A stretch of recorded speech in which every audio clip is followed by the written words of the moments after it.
Gold took a big hit today. It did. Huge.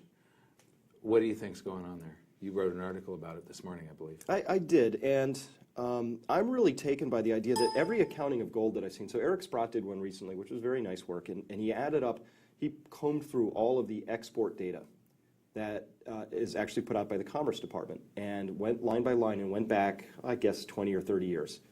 Can't quite remember exactly how long, and said, how much gold did the U.S. export? And came up with a number, and then asked the question, well, how much gold did the U.S. mine? So that was presumably in the borders, and we could export that or keep it. And then added in all the scrap and everything else and said, wait a minute, in the past 30 years, if that was the time frame, the United States apparently has exported 4,500 tons of gold that can't be accounted for anywhere else in the system. So where did that come from?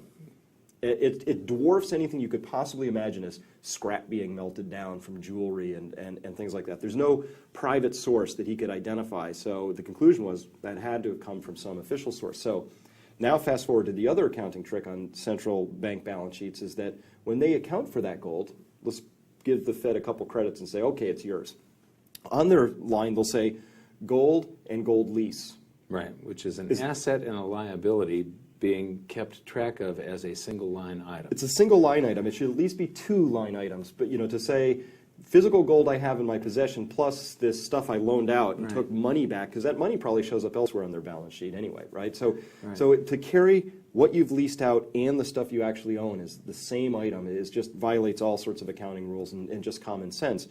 And is completely illegal in the private sector and would get you fines or shut down or go to jail. Something like that. As well it should, because it's it's a material misstatement of your current condition financially. So it's a material financial misstatement. And all I know is that, if you can believe the work Eric Sprott did, there's 4,500 tons missing. And there are not that many places that could come from. So I'm getting to why I think gold is slammed today. Really important things happened recently where we had Venezuela wanted their 99 tons back, and then all these other little countries said, hey, we want our gold back, or started making noises about it. But the big bombshell was Germany saying, we'd like 676 tons of our gold back, half of that coming from France, the other half, only 300 tons-ish, coming from the United States. And the answer was, that'll take 7 years for us to ship that to you. Yeah, I have said they should have asked me because I could ship it for them if the Federal Reserve has a problem. I'll make arrangements and we'll get it over there within the week. Within the week. So, it shouldn't be that hard. Right. And they make it sound like, oh, well, that's 7 years.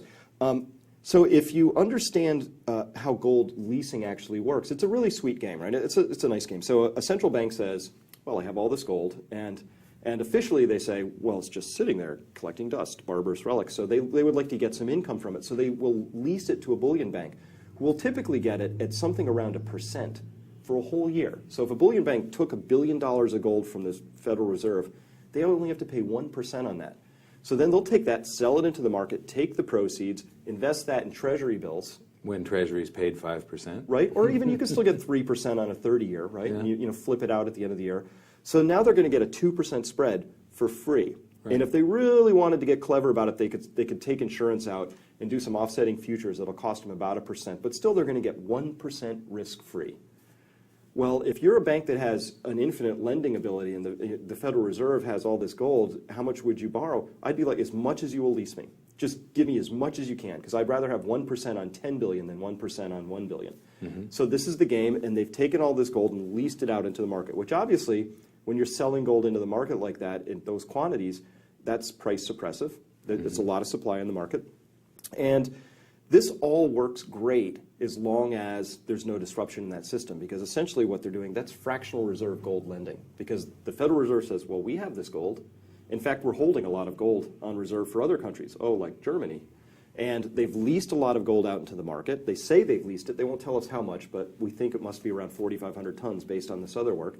So if there's 4,500 tons out in the market, that's probably 1.8 years of mine production worldwide, if you could even buy the whole world's mine production. China won't let you have theirs, but so there's all this gold out there, and once it gets leased out into the market, the bullion bank thinks, well, they've probably leased that themselves to this next party, who might have leased it to another party. In fact, that 4,500 tons might have 3, 5, 10. We don't know how many people who think that's mine. And so this all works great until you have the equivalent of a bank run, where somebody comes out and says, I'm going to withdraw all my money and I'm going to take it home. That's what I think Germany represents. Germany did. Yes, right. They said, hey, can we have that? And maybe the German 300 tons itself over 7 years wouldn't have bankrupted this, but they must have gotten nervous and said, well, if just 3 more countries do that, this thing just breaks. And so I think they got nervous.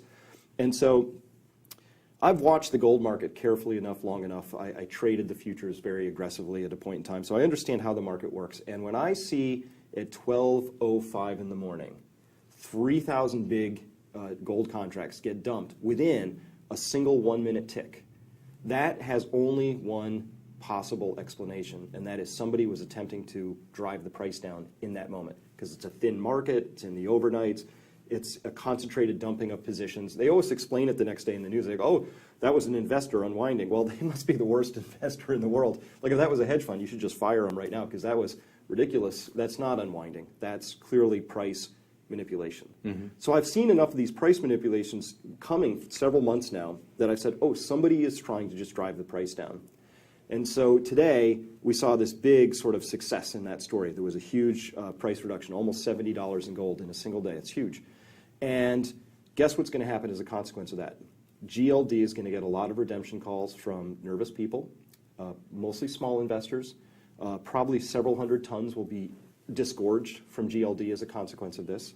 And I think a misconception people hold is to think, oh, all that gold just, it got sold. So it's just gold is just sort of floating around in the market like there's excess gold. But every single second, every ounce of gold is owned by somebody.